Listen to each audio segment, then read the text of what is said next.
Sua Excelência, o senhor deputado Momad de Juízo. Caro colega, faça favor. Muito obrigado, senhora Presidente da Assembleia da República. Senhora Presidente da Assembleia da República, senhores membros do Governo, ilustres deputados meus pares, minhas senhoras, meus senhores, Excelências.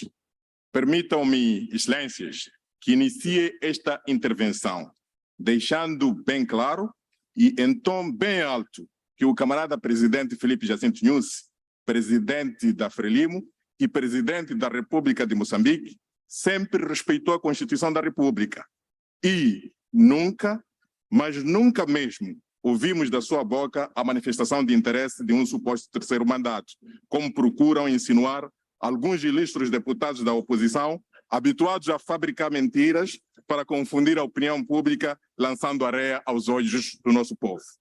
Ouvimos, sim, da boca do camarada Presidente Filipe Jacinto Nyusi, o convite para que possamos refletir sobre a viabilidade e pertinência das eleições distritais, olhando para a realidade do nosso país e num contexto em que iniciamos a implementação da descentralização para as províncias, fato que precisamos consolidar. Por isso, quero manifestar o meu total apoio à intervenção da camarada deputada Lucília Ama, que muito bem demonstrou que precisamos de repensar este assunto, uma vez que a realidade do país mostra claramente que não é oportuno dar este passo. Ou seja, o que precisamos de fazer não são eleições distritais. Precisamos, sim, aprimorar e consolidar a descentralização para as províncias, por um lado, e por outro, observando o gradualismo necessário, continuar com a autarcização das cidades, vilas ou povoações. Outro sim, a respeito disso, lembrando o conselho de um ancião da minha aldeia, que passo a citar, não vale a pena ir correndo, ciente que a essa velocidade a lesão será inevitável. Vá, se possível, a passos de camaleão, mas seguro. E, se necessário, a meio de caminho regresse, para preservar e consolidar o que conquistou na jornada anterior. Fim da citação. Por isso, não há mal nenhum em voltar a meio do caminho ou de afrouxar a marcha quando notamos que o caminho mostra sinais de incerteza ou insegurança. Nestes termos, tal como os que me antecederam, sou da opinião que sobre este assunto de eleições distritais voltemos para trás e consolidemos primeiro o que conquistamos como nação. Ao camarada Presidente Filipe Jacinto Nyusi, nosso querido Presidente, expressamos a nossa mais profunda gratidão e reconhecimento pelo seu empenho pessoal na liderança da nação, através da implementação do programa quinquenal do governo, o que se reflete na melhoria progressiva das condições de vida das famílias moçambicanas. Bem-haja, camarada Presidente Filipe Jacinto Nyusi.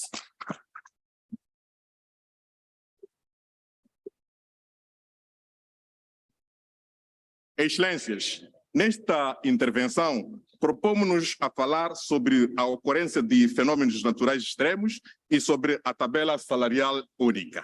Entretanto, antes de prosseguir, gostaria de deixar uma curta mensagem para aqueles que procuram pôr em causa o bom nome do camarada Presidente Filipe Jacinto Nyusi, movidos por inveja e dor de cotovelo, como se diz em gíria popular. Senhores deputados da oposição, quando não têm argumentos sobre um assunto, não procurem usar os microfones desta Casa do Povo para inventar um problema inexistente. Nós sabemos muitas coisas sobre vocês, mas não falamos, porque nosso foco é trabalhar para o bem-estar do nosso povo.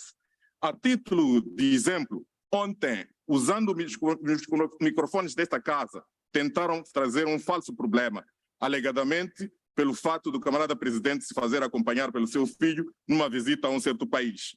Isso não é problema nenhum. Se não sabiam, então fiquem sabendo que isso não é problema nenhum. E não é uma prática exclusiva do camarada Presidente Filipe Jacinto Nyusi. É sim uma prática de chefes de Estado, fazer-se acompanhar pelos seus familiares, que pode ser esposa ou filho. Aliás, de visita ao nosso país, o presidente italiano se fez acompanhar da sua filha. Nós vimos. Vocês viram e os italianos também viram. Mas não ouvimos esse barulho que vocês estão a fazer aqui, lá na Itália, seus memeiros preguiçosos. O presidente Trump, Barack Obama, Bolsonaro e outros 100 vezes sem conta se fizeram acompanhar pelos seus filhos e não se ouviu barulho nenhum. Por isso, encorajo o camarada presidente Filipe Jacinto Nyusi a viajar para onde for necessário ir buscar soluções para a melhoria das condições de vida do nosso povo, indo com quem for necessário e conveniente integrar a sua delegação, mesmo que seja um desses memeiros e invejosos, porque sabemos que no coração do camarada presidente Filipe Jacinto Nyusi cabem todos.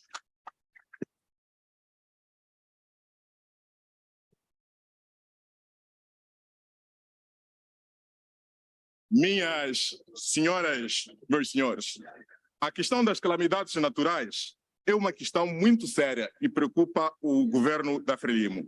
A par da ocorrência cíclica dessas adversidades, o nosso povo tem testemunhado a presença do governo da Frelimo em todos os momentos, levando a cabo ações de busca e salvamento, reposição de infraestruturas destruídas, provisão de alimentos, abrigo e reposição de áreas agrícolas perdidas ou inundadas. Nos últimos anos, o país tem sido afetado ciclicamente por eventos extremos, mas mesmo assim, com a sábia orientação do governo da Frelimo, os níveis de produção, por exemplo, continuam a crescer e a balança alimentar previsional e real, mostrando uma tendência excedentária, quer em cereais, leguminosas, oleaginosas e outras, mercê da implementação de políticas de desenvolvimento rural acertadas, com enfoque na produção.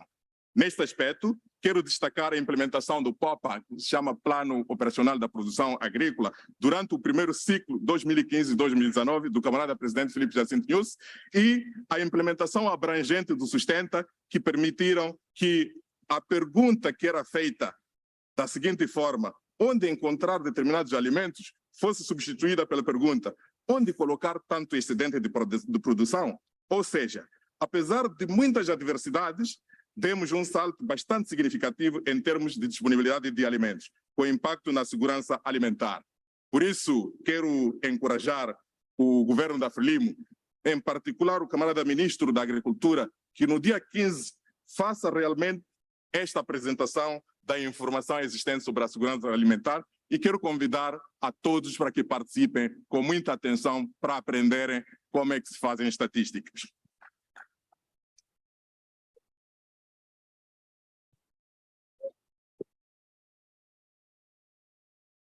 A tabela salarial única é uma lei que foi aprovada por esta magna casa de forma consensual e promulgada por Sua Excelência o Presidente Filipe Jacinto Nyusi. Excelências, quando o assunto é sobre salários e remunerações, e sobretudo quando falamos de uma reforma profunda na administração pública, temos que ter a humildade necessária que este assunto é nosso e mexe com a vida de todos nós, e de modo particular dos nossos servidores públicos. Por isso, a sua abordagem não deve ser feita de forma maquiavélica, sem responsabilidade. Falar só por falar, como alguns ilustres deputados estão a fazer, convencidos que é assunto para fazer aproveitamento político, lançando areia aos olhos dos funcionários públicos, depois de terem nesta magna casa do povo aprovado por unanimidade. Só para citar um exemplo, o funcionário de nível 1, que antes oferia cerca de 4.000 meticais, hoje duplicou o seu salário. E este funcionário, senhores deputados, não estão a exercer cargos de funções de direção e chefia. É uma realidade. Não vale a pena descredibilizar um esforço que o nosso governo tem estado a fazer. A minha bancada parlamentar da Frelimo, partido que instituiu o Estado moçambicano, tem estado a acompanhar com a devida atenção, e como foi aqui explicado pelo camarada Feliz Silvia, todo o processo relativo à implementação da tabela salarial única. Porque é nosso interesse da Frelimo, ver as preocupações dos servidores públicos resolvidas, quer digam respeito às remunerações ou às condições de trabalho, ou então de outra natureza. E isso estamos a fazer. Nesta conformidade, e cientes que esta reforma a intenção do governo nunca foi, não é e nunca será a de reduzir salários de quem quer que seja, encorajamos o governo a continuar com a implementação da tabela salarial única, corrigindo o que for necessário corrigir, que se verifiquem os enquadramentos dos funcionários e mantendo a abordagem sistêmica da administração pública. Termino reiterando que nós, a Frelimo, condenamos os raptos, condenamos a corrupção, mas para ajudar alguns historiadores ou antropólogos, ou alguém que esteja interessado a compreender a situação dos raptos, vale a pena voltar para o passado, em que, como me referi aqui na sessão anterior, os raptos eram praticados pela Renamo, na altura, no meio rural. E a Renamo raptava enfermeiros, professores e outros. Hoje, os raptos acontecem na cidade, depois de termos tirado a Renamo do mato para a cidade. É uma estranha coincidência, vale a pena levar em consideração na investigação.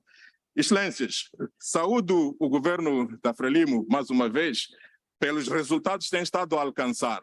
E, posto isto, convido a todos os deputados para apreciarmos positivamente as respostas do governo nesta sessão. Unidade, paz e desenvolvimento, Frelimo, a força da mudança. Muito obrigado pela atenção.